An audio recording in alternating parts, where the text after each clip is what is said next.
We have everyone's least favorite It was a pretty Canadian, wild week. Kevin O'Leary, was on Fox News trying to do sensationalism in regards to the tariffs on China. Look at what this fucking idiot had to say. Mind you, Kevin O'Leary has an estimated net worth of $400 million. He's a shark on Shark Tank. He is consistently doing business. He is consistently involved in operations and manufacturing.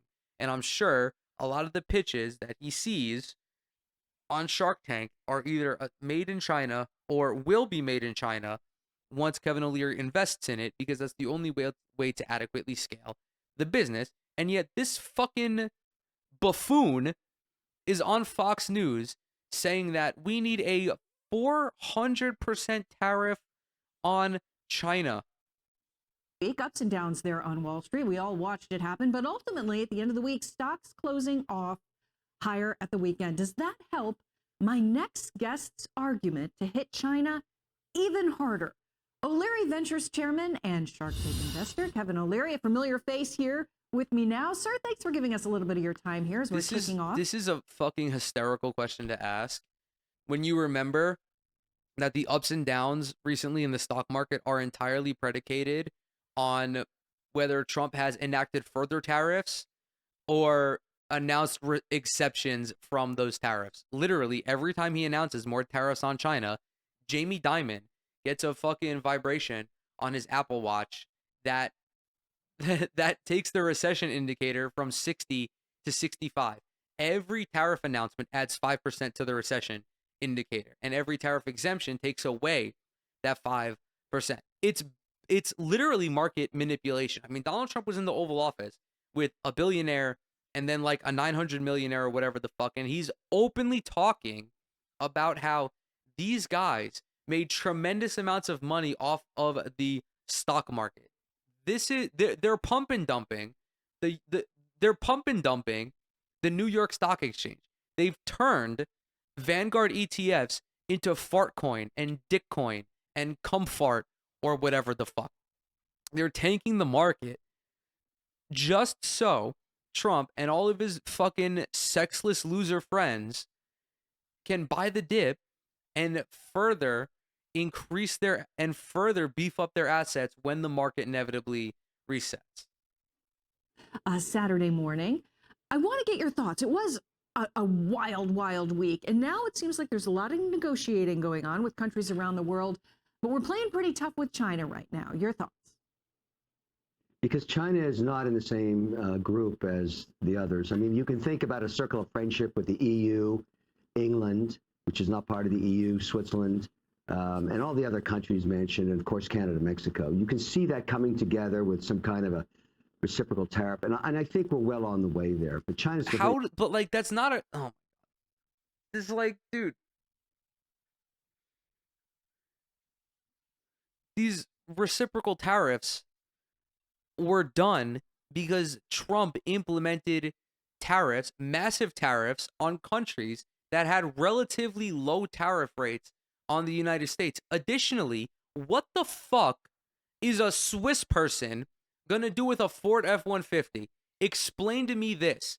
This idiot, this Canadian dipshit, has almost no understanding of economics at all.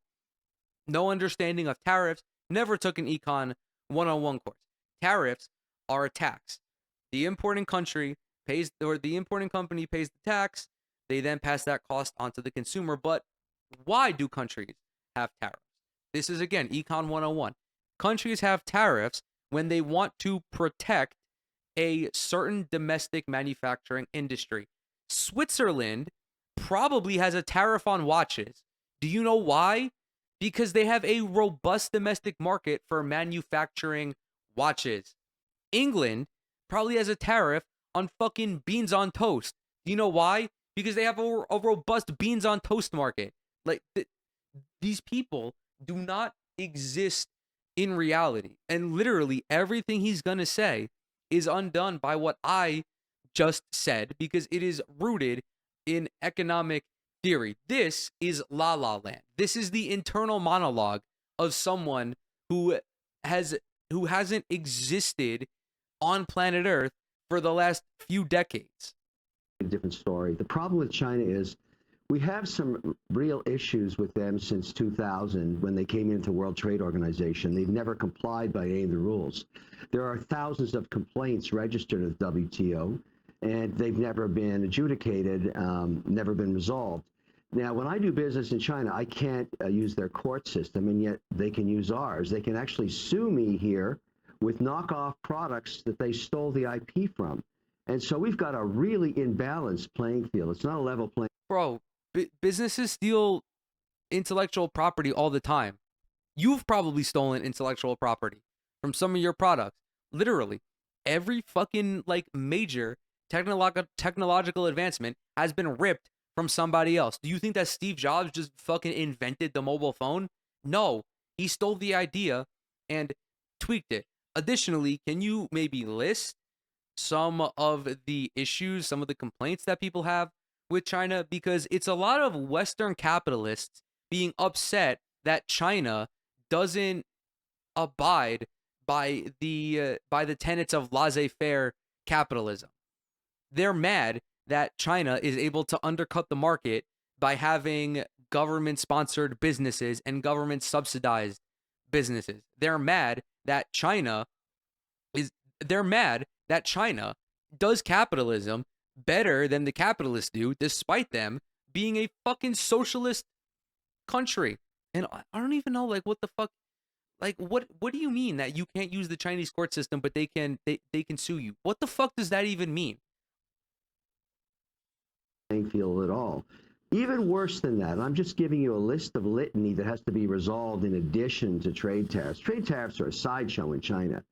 They get to use our capital markets, the New York Stock Exchange and the NASDAQ. They list companies that are not compliant with general accounting principles. You don't even get a real share. You get a shadow share, and they don't provide the right financial statements, and they're not compliant. And they're, by the law, they should be getting delisted. And I believe they will be soon because there's a new sheriff in town. Paul Atkins just got approval to run the SEC, and he's going to be a China hawk, I believe. So all of this stuff has to get resolved. And that's why my view is, why don't we just ratchet it up? Why mess around with these 25% a week increases? Just go to 400%. Shut down a complete trade with China and start squeezing them until they come to the table. Yeah, we. How fucking big is the hole in your head to come to this conclusion? I understand that, again, Kevin O'Leary is Canadian, so he may not be aware of this, but the United States is a consumption economy, not a production economy. There is a $300 billion trade deficit that the United States has with China because China manufactures like 2/3 of everything made in the United States. 400% tariffs would lead to actual fucking riots in the streets because Americans would not be able to get their consumer goods in a timely manner. We've seen Amazon hold orders from China just after like the first set of tariffs, after it hit like 104%, they put shit on hold. You can't. This is like you trying to negotiate with someone who has a gun pointed at you. You have no leverage in that situation. Both of your hands have been tied up. Your feet are stuck together. This person can end your fucking life with one finger. And you think you have all the leverage in this situation. Newsflash, buddy, you don't. The United States cannot withstand going into a trade war with China. China does not need the United States to sustain its economy. The United States, at this point in time, needs China. That's the reality of the situation.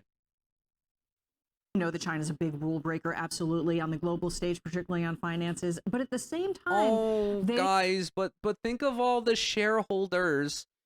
Think of all the shareholders that are losing value because they have shadow shares of a Chinese company. Oh my God, think about them. Think about the CEO of BlackRock. Think about Jamie Dimon. Think about fucking think about the ghouls at Goldman Sachs. Like, who gives a fuck about these people? Literally, Who gives a fuck? This is a conversation happening on Fox fucking News. I would expect this from Stuart Varney on Fox Business, where they at least like have the 1% watching. You're talking to someone's grandma and grandpa who live on off of Medicaid and Social Security, and now they're gonna go to Easter dinner and be like, China is listing shadow shares on the New York Stock Exchange. And the grandchildren are gonna think they're fucking sundowning because they sound insane. Who gives a fuck? Who gives like, dude? This is one of the dumbest fucking conversations I've ever had the displeasure of listening to. They also make a lot of things. We're buying a lot of things. A lot of those Chinese goods coming into America. There are businesses that are dependent on that trade to a certain extent. And To a certain extent, to the certain extent of nearly 100%. There you go. The majority of commerce in the United States, the majority of American-run businesses that manufacture goods that are sold in the United States rely on labor, most likely from some sort of Asian country or some sort of South Asian country, whether it's India, China, Cambodia, Indonesia. These tariffs will put these businesses out of business. These businesses will be forced to lay people off. These businesses, especially if they sell from business to business, will be forced to close. This is unsustainable. A 400% tariff is not sustainable for anyone. It's not. It's not. This is such a fucking stupid conversation to have. This is like watching two toddlers try to converse about fucking quantum computing. How are you so far out of your depth as a fucking political commentator and as a business person when you have no understanding of Econ 101? It's astounding. No company would be able to survive a 400% tariff. Not even Apple. Nike wouldn't, although I don't think they make their stuff in China. No company would survive that. Consumers buy a lot of those goods. So what does that all mean as this continues to play out? Well, you're 100% right. The largest consumer market on earth, almost 40%, is the United States of America. In the U.S., 26.1% of world GDP. My point is they can't do without us. If they don't have... No, you're... Oh, my God. Dude, he's like...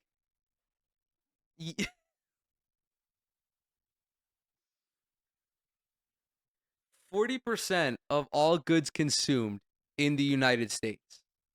40% of global goods are consumed in the United States. China manufactures 30% of all global. China's responsible for 30% of global manufacturing. The majority of goods consumed in the United States are from China. This is just the fact. This is the fact of the situation. How you are arguing against this is beyond me. China is a self-sustaining economy that has largely remained outside of Western influence. The explosion of their economy has been expedited by an influx of manufacturing from Western companies. The flip side of that is now China has a very robust domestic manufacturing sector, which means that anything that their population needs, they can manufacture and they can sell to them. We've already seen this with Huawei, with all of their electric cars.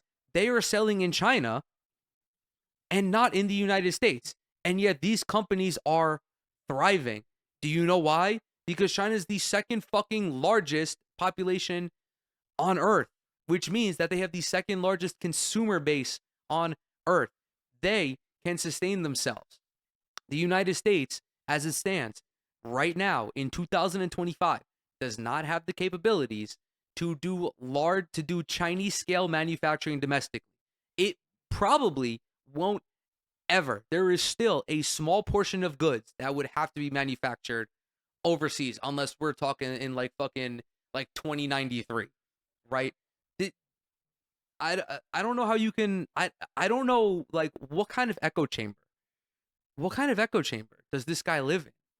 ability to sell this stuff you're talking about and make it in the factories and employ millions of people, those people become unemployed. And when you're not a, let's call the supreme leader what he is, he can't keep his job. He doesn't have to face any votes. But if people can't eat and they're in the streets rioting, his job's over. Xi knows this. And so it's mutual destruction if it's a long-term situation, but it won't be long-term. You might as well come to the table, I say to Xi, but it's not just going to be on tariffs. You got to clean up your there act. hasn't, dude, there, this, oh my God, yeah, this guy literally does not know anything about China. One, the Chinese people, although there's no data on this, unfortunately, the Chinese people seem positive. They seem to have a positive outlook on President Xi. I wonder why that could be. Could it be that, oh, I don't know, they have like a robust high-speed rail network? They're a leading innovator in infrastructure and technology. The fact that the CCP has lifted 700 million people out of poverty over the last 100 years. In fact, all of the reductions in global poverty, literally all of the reduction in global poverty is the result of the rise of the CCP. Again, China will be fine in a trade war. The United States will not. It really is that simple. For the WTO and access to your courts and access to your markets, if you want to play with the big boys in the G7, it's got to be reciprocal. And that's what's on the table. That's what I'm advocating for. You know, I want to point out for American entrepreneurship, thousands and even millions of businesses. I know I'm pausing a lot, but this guy, he says something wrong literally every sentence. So, Kevin O'Leary, you want China to open up its markets to the United States, to the G7. Do you want the G7? Well, I'm not going to speak about the G7. I'm just going to speak about the United States. Do you think that the United States should allow Huawei phones to be sold in the United States? Do you think that they should allow the imports of Chinese cars? Like, that's reciprocity. You gaining access to the Chinese market while also limiting the importing of Chinese goods into whatever fucking domestic market you want is not reciprocity. Like, you just want more capitalism. That's it. That's it. 20 years. When you innovate in America and you get an investor and you create something unique and it's a hit product and it hits 5 million in sales, that's the moment it gets knocked off in China, because the Chinese never paid for any of the R&D. They don't have to recoup it. They flood the U.S. market with the knockoff and sometimes wipe out the original American company with the American jobs. There's nothing okay about that. And that's because we don't make them pay for IP theft. There's got to be a consequence. You can't keep doing that. And I'm done with it. And I'm just one of millions of investors who actually like the Chinese people. I want to do business. So let's flip this conversation. Let's have this same conversation, but differently. Kevin O'Leary does not like when China rips off a product and wipes out the original one. What does Kevin O'Leary think about Home Depot moving into a new community and putting the local hardware store out of business? What does he think about Walmart moving into a community and putting the local supermarket out of business? He does not have a problem with that. He only has an issue with IP theft because it's China. And in most instances, the Chinese products often turn out to be better and more innovative than the American product. Contrarily, China is willing to invest more in certain things because they are not a capitalist economy. Capitalism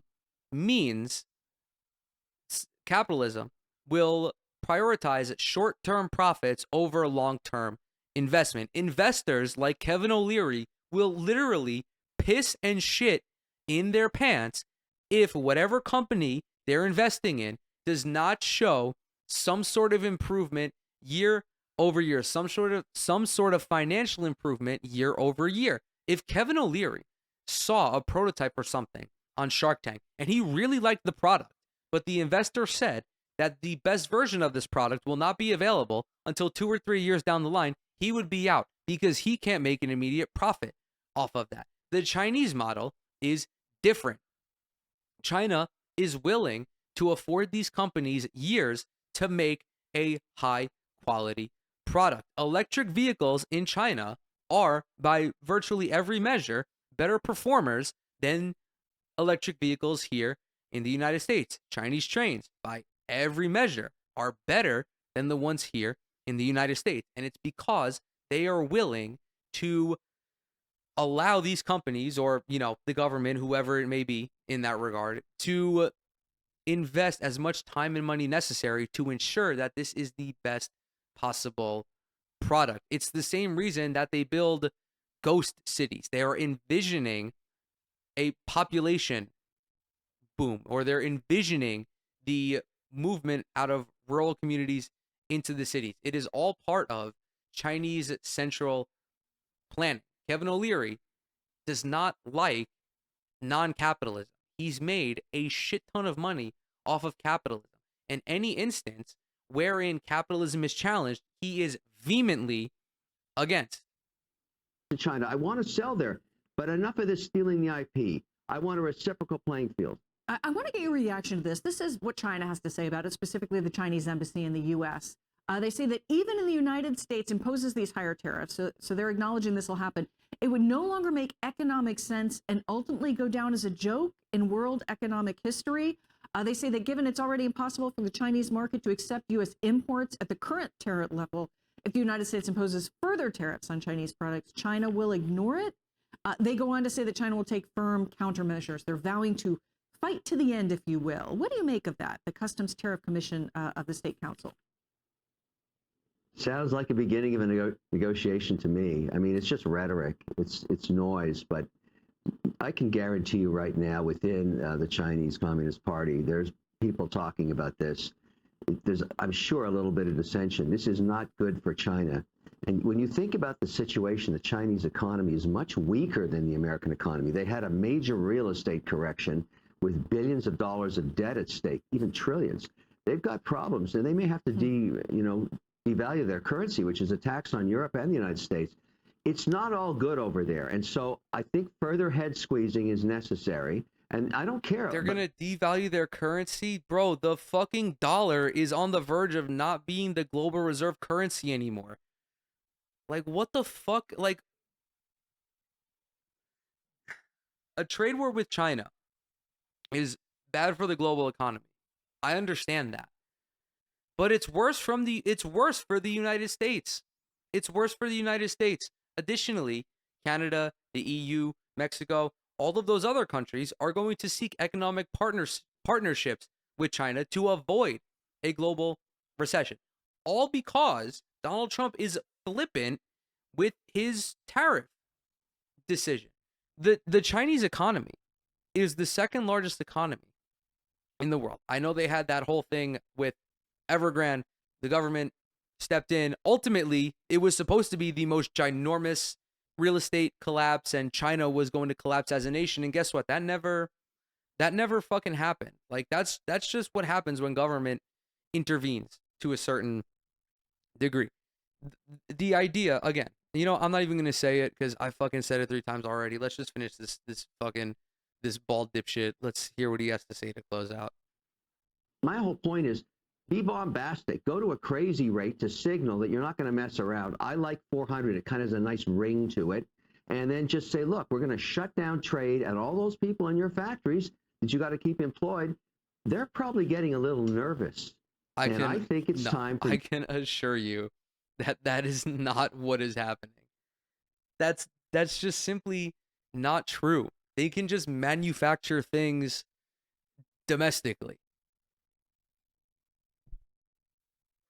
Or they can manufacture things and sell to Europe. Like, this is not the end of the Chinese economy. Additionally, if you put 400% tariffs on China, what the fuck are the American companies going to do to cover that increased expense? They are going to lay people off. Like, I want to just tap him on his shiny little head through the screen. Like, hey, buddy, are you fucking stupid? Do you not understand that this will lead to a recession, which will lead to layoffs, which will lead to unemployment, which will potentially lead to the Great Depression too? Are you so fucking blinded by your fear of China and your fear of capitalism having to be alter it if China becomes the global hegemonic power, that you can't envision a couple steps ahead about how catastrophic this would be for all of the people who are employed in these American-based economies. But of course, he doesn't give a fuck about any of those employees. He just cares about the shareholders and the business owners. If people are out of work and have to wait on a bread line, he doesn't like them anyway because they're the poors. I would never associate with the poors. Look at me in my black tie attire on fucking Fox News. You to meet the president wherever. They can fly to any city, Riyadh, Geneva, come to Washington, whatever it is, and start these negotiations. And when that happens, the markets are going to stabilize. It's going to get worked out. So everybody should just chillax and wait for this to happen, because it's going to. Yeah, bro. Be cool Just with some chillax. people. Just chillax, dude. Listen, if you're listening to this and you're living paycheck to paycheck and you don't know if you're going to be able to pay your utility bill next month, just chillax. Oh, you're 65 years old and about to retire, but 25% of your 401k has been wiped, so you have to work for like another couple months before you can retire. Just chillax, dude. Just fucking chillax. It'll all blow over. And then when it doesn't, what's his reaction gonna be? When China tells the United States to fuck off, we don't need you, and the markets go down 33%, what's gonna be his reaction? Just chillax, bro. I promise, bro. Bro. 99% of gamblers stop before they hit it big. 99% of world leaders stop imposing tariffs right before the right before the rival country comes to the table. China's not coming to the table, dude. Xi Jinping does not have to fucking beg for Donald Trump. We've seen this. We've already seen exemptions being made, like on smartphones, electronics. Donald Trump is just creating a problem so that way he can solve it, and it looked like that he's getting a W when he's just like fucking up the global economy for no reason.